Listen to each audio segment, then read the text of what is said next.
Save the gold, save the diamond. Kody Brown left his pregnant wife to chase another woman. Christine made a bold impression from the start. In early episodes, particularly by episode 2, I really felt out of loop the whole thing. I hadn't met Robin. I totally felt like I lost my best friend.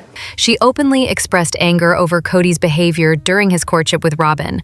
She admitted to feeling abandoned, like she'd lost her best friend, and revealed that she didn't meet Robin until 4 weeks after the rest of the family.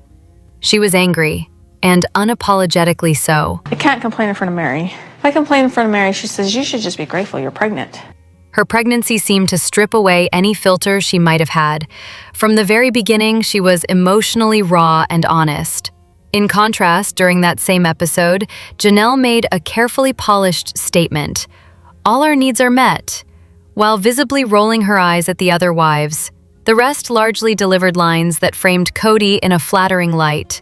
Christine, however, took the opportunity to speak openly.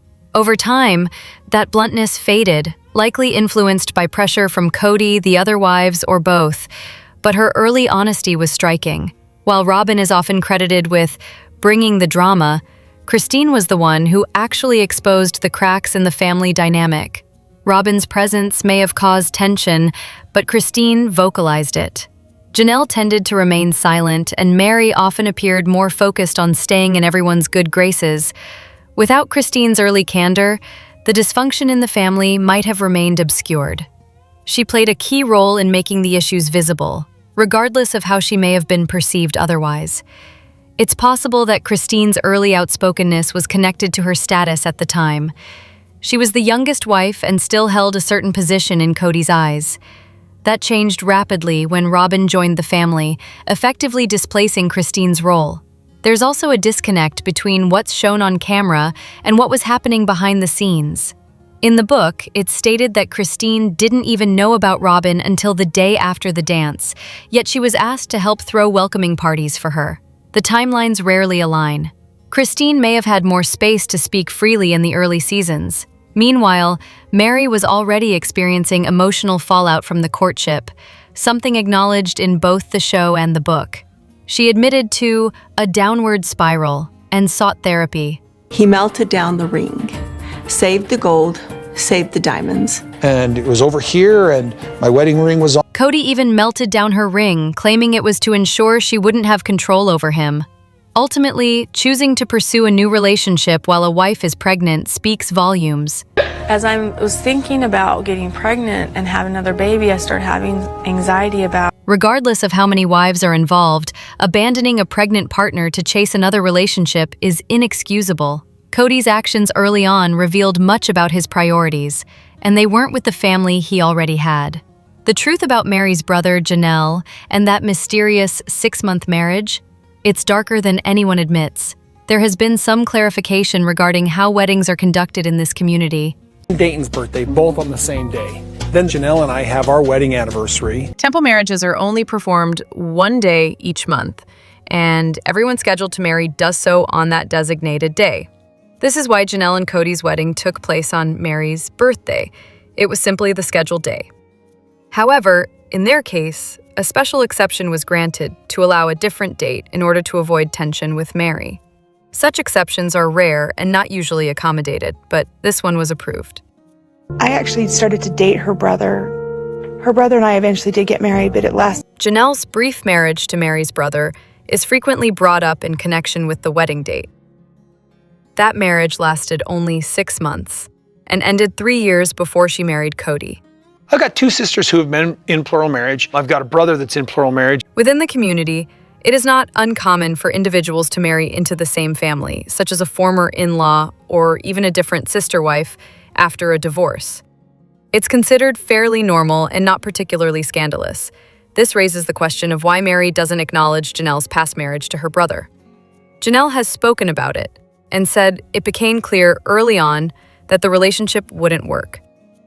Considering past allegations about Mary's father and concerns regarding anger issues in the family, one possibility is that Mary chooses not to speak about it because she doesn't want the topic reopened.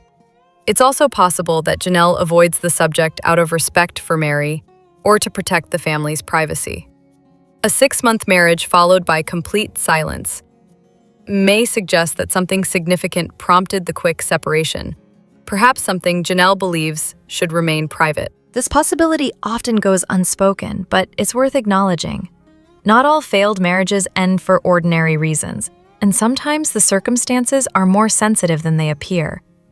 Individuals may stay silent not out of shame, but to avoid causing harm to others. When someone doesn't speak about a past relationship, it doesn't necessarily mean they have something to hide. It may mean they're protecting someone else. It's also worth reflecting on the nature of the relationships that followed. One might reasonably wonder what prior experiences shaped the decision to remain in a long-term dynamic like the one with Cody. When viewed through that lens, earlier events may take on more significance than they seem to at first glance. This is the moment Cody Brown's perfect family fantasy completely unraveled. The now infamous line, "What does the nanny do?" Well, you were asking why our nanny was able to hang out with our kids. Marked a turning point in the narrative. For multiple seasons, audiences witnessed Cody consistently neglect his responsibilities as a husband to his original 3 wives, while maintaining the appearance of balance and fairness. The reality was often difficult to watch. Then 6 months later, Cody kind of came up with his rules. Christine emerged as a necessary truth teller, exposing the contradictions that had long been apparent. For years, the portrayal of the family suggested unity and mutual respect, but the underlying favoritism and dysfunction were clear. Christine's refusal to continue playing along dismantled the constructed image and confirmed long-held suspicions about the family's true dynamic. The question about the nanny was originally raised in the context of COVID-19 safety measures. Cody had refused to visit Christine and Janelle due to their alleged unsafe behavior, yet a nanny was regularly allowed in and out of Robin's home. Talk to me about the nanny part of it. Isabel was so mad. She's like, so I can't go over, but she can go over. This inconsistency revealed a blatant double standard. While others were isolated and criticized, Robin maintained external help without scrutiny, despite the nanny's household having outside exposure. He would come over like at 5 at night, have dinner with us, be on his phone constantly, whatever. Cody's inconsistent application of safety rules further highlighted his selective involvement. Despite living under the same roof, he refused to walk to another part of the house to care for his own children. They're not watering everywhere. Back in Flagstaff, Garrison decided that Truly needed to have like an outside hobby. Instead leaving older siblings like Logan and Aspen to step into parental roles. From the earliest seasons, his lack of hands-on parenting was evident. Assistance for his wives was minimal, often justified by his presence with another wife or family. The rotation we had with my schedule before COVID was basically 2 nights at Janelle's, 2 nights at Christine's, and then Cody has long exhibited a pattern of appearing perpetually busy while accomplishing very little. In the early years in Lehigh, much of his time seemed spent going up and down stairs. Later in Las Vegas, he rotated between homes in a cycle that looked more like avoidance than effective time management. Simple tasks took hours, with most of that time consumed by complaints rather than actual effort. This inefficiency wore heavily on the women, who appeared drained by the effort required to accomplish anything with his involvement. Examples were visible, such as the ease with which Truly's flower boxes were completed once Christine acted independently, or Robin's observation about how long it took him to hang a single picture. Even small projects became drawn-out ordeals. The consequences of his neglect weren't limited to his wives. His children were deeply affected by his absence, even as he attempted to maintain the facade of being a committed father. The narrative once presented him as equally devoted to all 4 wives, but his behavior increasingly revealed a controlling and emotionally neglectful pattern. Today, the most compelling arc lies with the women who chose to leave. Their individual growth, emotional clarity, and newfound autonomy illustrate the contrast between life within and outside of Cody's control. Watching them thrive without him underscores just how stifled they had been for so long. One final contradiction remains particularly glaring. Mary, who followed every rule laid out during the pandemic, was still excluded, while a nanny with outside exposure came and went freely. but Mary's been quarantined literally for weeks now. Yeah. The justification never added up. The inconsistencies revealed not just favoritism, but a fundamental lack of fairness and integrity in how the household was managed. Something feels off every time Robin's daughters are on screen, and no, it's not just you. There's an undeniable sense of discomfort that arises when Robin's older daughters appear on screen. So, I wanted to talk to you guys sort of like, Whether it's discussions about baptisms or ear piercings, their behavior often feels emotionally stunted, especially considering they're well into adulthood. The way one struggles to speak to her mother without immediately crying is particularly unsettling. So I'm okay with, like, I don't want a whole bunch of piercings, but with piercings. And their facial expressions frequently come off as forced or unnatural. There appears to be significant emotional strain within that household. Compared to the original three families' children, who generally come across as relaxed, joyful, and openly expressive, the contrast is stark. The older daughters from Robin's side rarely seem comfortable or authentic. In fact, the only moments that feel genuine are during visible emotional breakdowns or panic attacks. It's kind of a benchmark because Aurora wasn't going to pierce her ears. Outside of those instances, much of what they say sounds rehearsed, almost as if they've been coached. Robin's parenting approach suggests a stage mom mentality, presenting her children as flawless while subtly casting others in a negative light. This might explain the earlier decision to keep her children off camera, implying a need to protect their privacy while others were regularly filmed. The disparity has always stood out, and the resulting dynamic continues to raise questions about the environment these young women were raised in. Stop calling this miscommunication. This was emotional sabotage. In Season 6, Episode 8, But the biggest question that I have right now is if I want to try having another baby. Cody persistently pressures Mary for months about having another child. He insists, questions her hesitation, and pushes for a decision. Throughout, he behaves as though wanting another baby is obvious and that Mary's reluctance is unreasonable. Let's sit on this decision for a little bit, because this is how I feel. After all that buildup, he abruptly changes course, deciding they won't have another child. When Mary suggests they take more time to consider, he dismissively tells her to sit on it as a no. The tone is final and the implication is clear.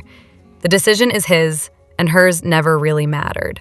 You asked me one time, yes or no, are you going to do it or are you going to not? He reframes the entire situation as if the idea originated with Mary, conveniently forgetting his own role in the pressure and emotional stress he caused.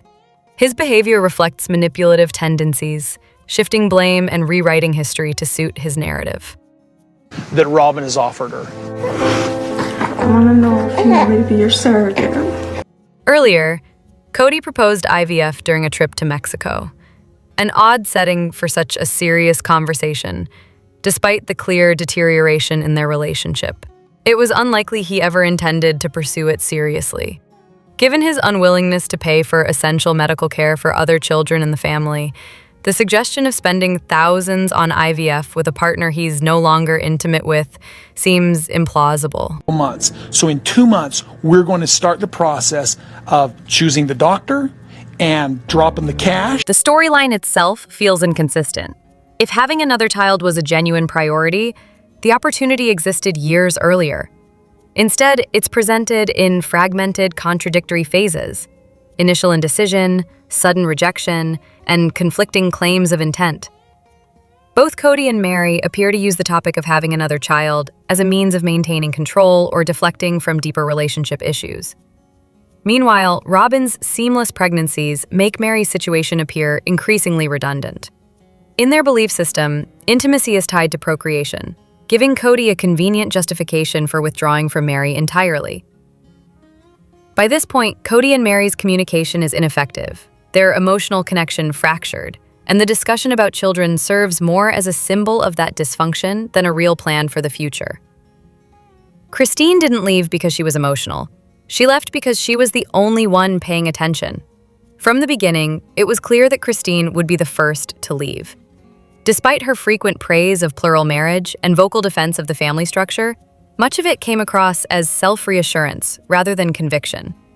Though often portrayed as the fun wife, Her ongoing conflicts with Cody revealed deeper fractures. And then when I get together for family gatherings, I'm like, why would I want to go? Because it's just going to be a hostile environment and no one there even likes me. These weren't petty arguments over chores. They were rooted in emotional neglect, a lack of love, and feeling unheard. She consistently sacrificed her own needs for the sake of others, and it wore her down. The arguments between Christine and Cody were always about fundamental relationship issues. Their marriage lacked emotional intimacy and support, and it showed. Even when Christine eventually announced her departure, It was still hard. Janelle acknowledged it had been inevitable. Although Mary's relationship with Cody deteriorated earlier, she was unlikely to leave on her own. Unlike Christine, who expressed her feelings directly. Because I felt like that I had put myself out there so many times and been shut down by it. Mary withdrew emotionally, becoming guarded and difficult to reach. She often remained silent about Cody's behavior, a stark contrast to Christine's more confrontational stance. Mary appeared resigned to her situation, perhaps hoping things would eventually return to how they once were. In earlier seasons, Mary did challenge Cody, but the consequences were immediate. Men are too much work. It's just known. Men are actually a lot of work. For example, when she hypothetically asked how he would feel if she had another husband, his defensive reaction was swift and hostile. He later accused her of setting him up, an accusation he repeated years later with a cold demeanor. Mary denied any ill intent both times, but his words, "I forgive you," rang hollow and performative, as true forgiveness never followed. Within the family dynamic, Robin was the clear favorite, Janelle the pragmatic ally, while Mary and Christine were left vying for attention. Christine's mom, Annie, is going to come live with Christine. I don't envy them figuring. Christine, however, had a key advantage. Her mother had left polygamy, offering a living example of another path. Janelle also advised Christine to prepare financially, and she did.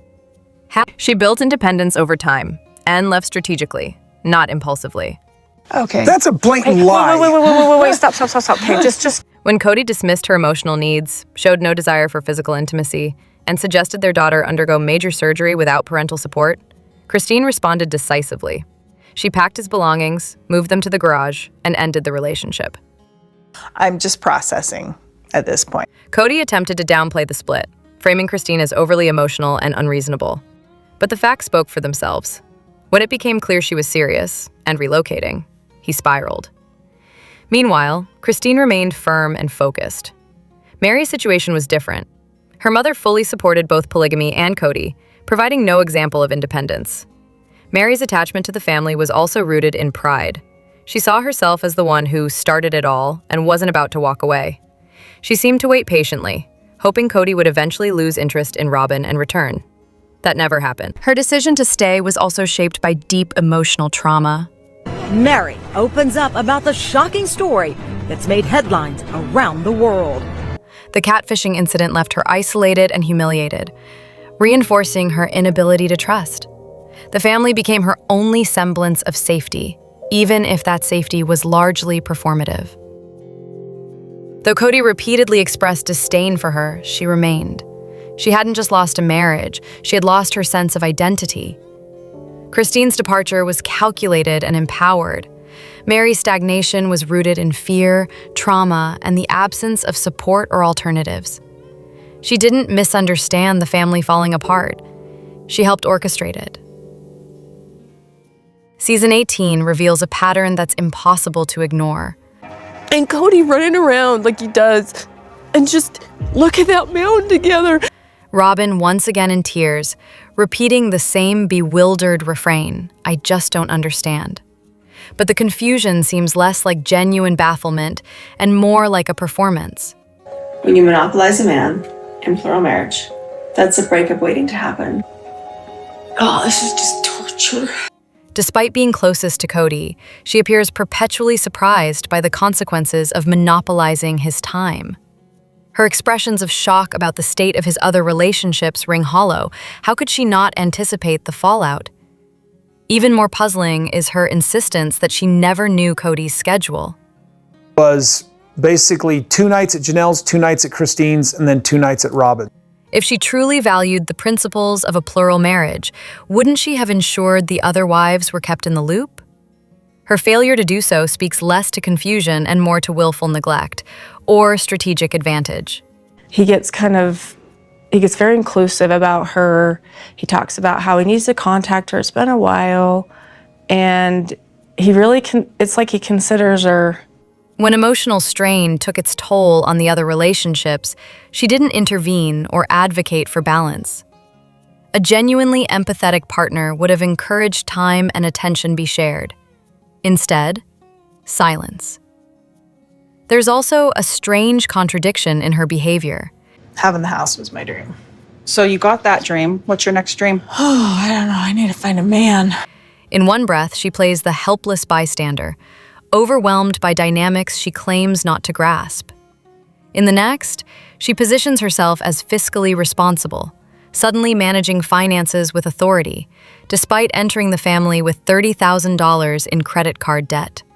Then comes the real distortion.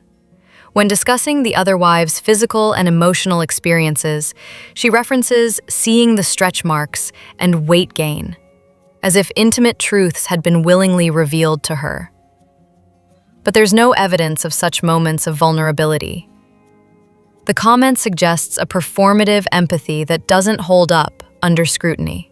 Gosh, are you serious? Maybe I'm overthinking. Most troubling is her handling of shared financial contributions. When Mary and Janelle used the equity from their Las Vegas homes to help purchase Robin's house, the gesture was significant. Yet later, she claims not to understand how to make that right, despite having benefited directly. Rather than acknowledge what was given and ensure fairness, she deflects. Her justification? That she brought so much into the family. But what, exactly, was brought in? The answer is obscured by emotional theatrics and feigned confusion. In truth, she understands perfectly. She always has. All right, that's me for today. Thanks for hanging out. Always good to have you here. I'm Elena. Until next time. Ta-ta, and take it easy.